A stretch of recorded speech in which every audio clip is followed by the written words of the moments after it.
it was interesting because the Democratic platform explicitly called for the right to abortion, which is the first time they've done it in years. And it was a very calculated, when you look at the Obama campaign, you have to see that every single thing that they did was calculated. Like every decision that was made was like, okay, we're building this coalition and this is the way we're gonna do it. And it came on the heels of all these like guys making conversation about, well, if there's a legitimate rape, Todd Aitken of Missouri, who lost, he said, well, if there's legitimate rape, then women's bodies have the ability not to get pregnant. I mean, there are so many things wrong with that statement, you don't even know where to begin. First of all, or if there's, you know, forcible rape. Like, I thought that the definition of rape was force. There isn't like a good rape and a bad rape. There's only forcible rape, you know? Secondly, it's very interesting that he says that women can't get pregnant through forcible rape, because as my understanding of human history is that actually, especially in terms of armies, conquerors, you know, husbands who have raped, women do get pregnant all the time. So you really wonder, and then another guy said, well, if a woman gets raped after a forcible rape, then it's God's will that she has a pregnancy. And then, yeah, he said rape was God intended. And then another person said, you know, basically like, well, there's real rape and fake rape. And one of the things you have to say is, not only are these guys like completely out of their minds, but they know nothing about biology. Like people kept saying, what century are these people living in? The second? And except for Paul Ryan, who was a, you know, vice presidential candidate, who believes that abortion should never be allowed, even in cases of forcible rape or incest, like under no circumstances should it be allowed. Most of those candidates did get defeated, which is a good sign. But it's a really bad sign that they could even be, like that this sentiment, which is so archaic, could be entertained, and that people believe it. I mean, people really do believe it. Thousands of people voted for them, and thousands of people, perhaps millions, agree with them. And in state after state now, in the last year, more bills have been passed, more laws have been passed, curtailing abortion rights than any other kind of bill introduced. And now in places like Virginia and Texas, in order to have an abortion, you have to go in and have a vaginal ultrasound, even though there's nothing there. You have to have a forced, and doctors who don't perform these things can be kicked out, disbarred, basically. They can lose their license. And in South Dakota, in defiance, really, of federal law, you cannot have an abortion under any circumstances, and you can get no funding whatsoever for any kind of abortion, even if the mother's life is in danger. So little by little, things are going. And if abortion, the Supreme Court, everybody says it's really good that all these guys were defeated because supposedly the Supreme Court doesn't pay attention to public opinion, but of course it does. It's all political. But if the Supreme Court, which is led by a supreme right-winger, John Roberts, decides this year that abortion is illegal, within 60 days, 1/3 of the country will have abortion curtailed, and within 2 years, you won't be able to get an abortion in more than half the country. It'll go back to the states.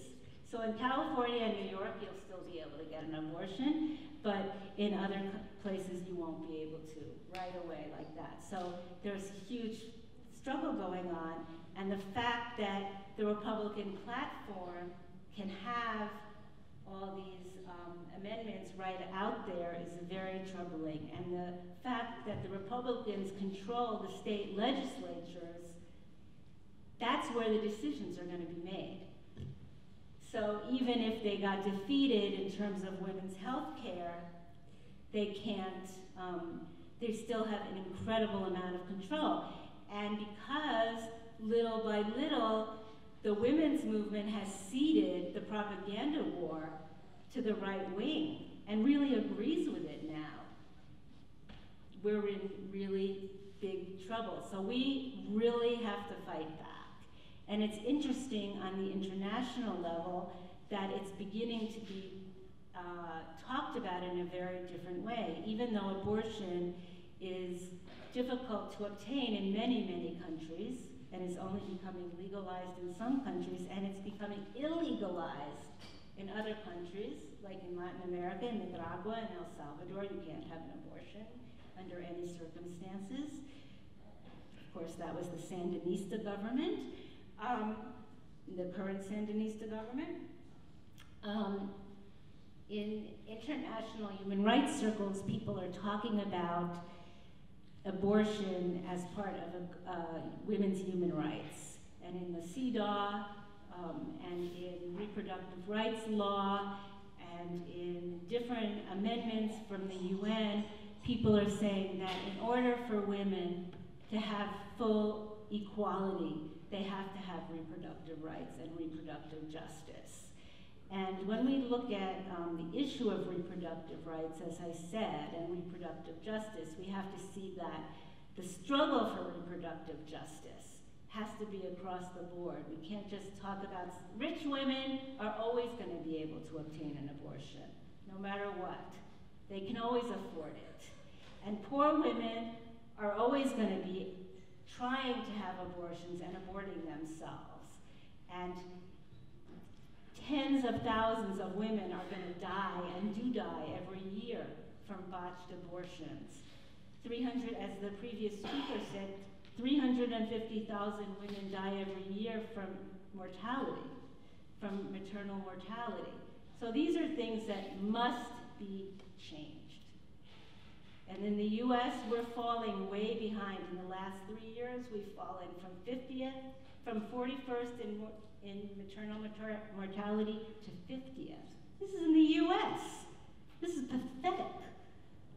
You know, we pay more, and we pay 4 times as much money for having children, for labor and delivery, than any other country in the world. And yet, we have horrible reproductive health. And it's just the complete contradiction that we're faced with at this time. And again, it's because we don't look at it in terms of the whole picture. We demand things piecemeal. And you know, we're always reacting instead of saying, unlike the abortion struggle, which we really fought for.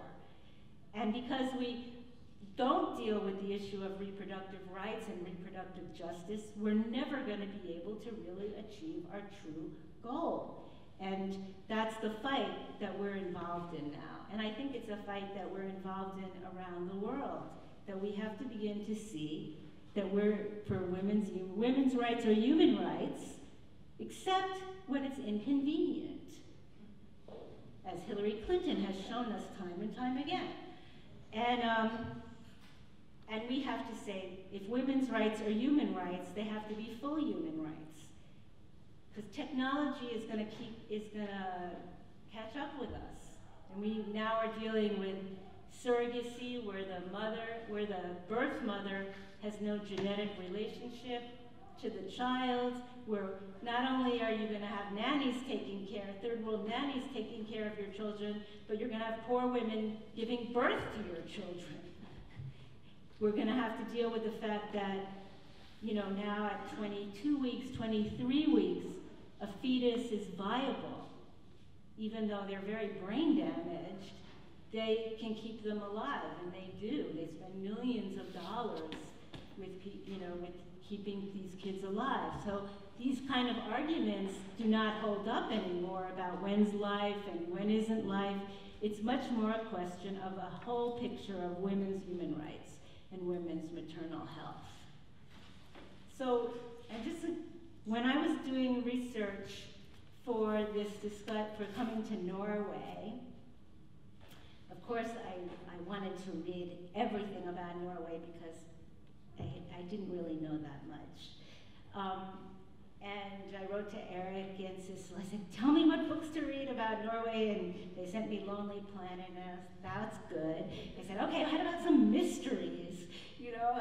And I was telling somebody, I went to the library, and I got a book from Amazon on contemporary women's Norwegian fiction, and I went to the library and put in Norwegian movies, and I got back this movie. I was so excited. I was like, yes! And I got finally the book came into the library, and it was a zombie movie. You know, it said World War II, Nazis, present day time travel. I went, perfect. And, you know, and then it turned out, oh, it was about zombies, and I was like, no, I don't really like zombie movies, never mind. But then I found this book, and it was by Mary Wollstonecraft, the great feminist leader, right, who in 1770s wrote about the rights of women, one of our great foremothers, right? And who would be very involved in all these things now. Like when you read about her, she's such an incredible woman. And in 1775, she came by herself to, it's called Letters from a Brief Journey to Sweden, Denmark, and Norway. And she came by herself to Scandinavia, which in those days was unheard of. And apparently, in reading about her, she was totally independent. She went everywhere. She didn't powder her hair. She's described as this beautiful woman having rich, abundant auburn hair. And William Godwin, also a great thinker of the Romantic and Reformation period, you know, they fell in love and they had a child. And the sad thing in reading about Norway and reading about Mary Wollstonecraft, who said actually that Norway was one of the freest countries she had ever gone to in 1775, is that several years later, Mary Wollstonecraft died giving birth to Mary Shelley, Mary Wollstonecraft, who became Mary Shelley. And so I think it's a good thing to end on when you think that we don't want any future feminist leaders, or any future feminist writers, or any future girls who live anywhere on this planet to die during childbirth. Nor do we want any women or men to have to face choices that they can't make. And in order to do that, we really have to build, I think, an international movement for reproductive justice and reproductive rights. Because really, as one woman said, the fight for reproductive rights and reproductive justice is the fight for women to come from inequality to equality. And the fight for feminists is the fight for women to be people with real equality and real choices and real liberation. Thanks.